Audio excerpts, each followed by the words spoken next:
Hello guys, it's Mrs. Kindred back again with the second part of Jack and the Baked Beanstalk, which I hope you enjoyed the first part yesterday. When we finished yesterday, Jack had just discovered the giant, and he said that he'd forgotten that part of the story, that when you climb that beanstalk there's a giant at the top of it. So let's continue. Just as Jack and Bella turned to run, the giant spotted them. A huge hand reached down and scooped Jack and Bella high up in the air before dropping them on his table. In front of them was the most enormous chicken that Jack had ever seen. "We have visitors," boomed the giant. "So I see," squawked the chicken. "And we know what to do with visitors, don't we?" said the giant.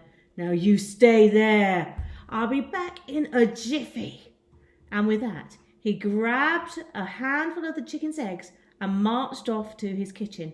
Soon the sound of clattering pots and pans was making the table tremble.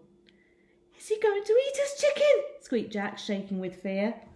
What do you think? Do you think that giant's going to make Jack into his lunch? Getting tense. "Don't be silly," cackled the chicken. "He just wants to make you some lunch. He hasn't cooked for someone in a long, long time." As Jack watched, the giant switched on an enormous radio. Then, his foot tapping along to the sound of the music, he began to make the biggest omelette Jack had ever seen. While wonderful smells wafted into the room, the chicken told Jack all about life in the castle. "Every day, all day, the giant counts his money," she clucked. "He doesn't know what else to do with himself, and it's half of the radio. She's a magic one, you see.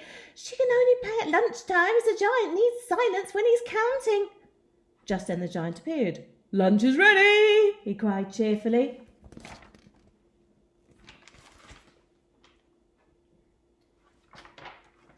Over lunch, Jack told the giant all about life at the bottom of the beanstalk, and the giant told Jack about his money. Jack thought having such a treasure was fantastic, but the counting sounded, well, a bit boring. "I do get pretty lonely up here," confessed the giant. "Would you consider staying? You could help me count, and I could cook us tasty meals." "Sorry," said Jack, "I couldn't leave my mum. I should be getting back." "Can I come with you?" sang a small voice. Jack and the giant turned to the radio in surprise. "I want to play songs all day." "And I've always wanted to stretch my wings," clucked the chicken. The giant looked glum, but agreed that his friends deserved a change after all their years in the castle. With a heavy heart, the giant walked them all to the top of the beanstalk. "Are you sure you won't come with us?" asked Jack. "If this was the fairy tale, you'd be chasing us all the way down." "I'd love to," said the giant sadly, "but truth be told, I've always been a bit scared of heights, and it looks a long way down from the top of that beanstalk. I'd better stay here and count my gold."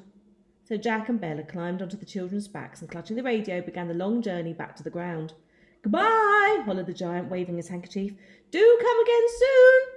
But as he leaned out over the top of the beanstalk, trying to catch a last glimpse of his friends, there was suddenly a loud crack. Oh no, what's going to happen? Snap went the beanstalk, and down, down, down fell the giant. Crash, bang, bollop, right on top of the new flyover.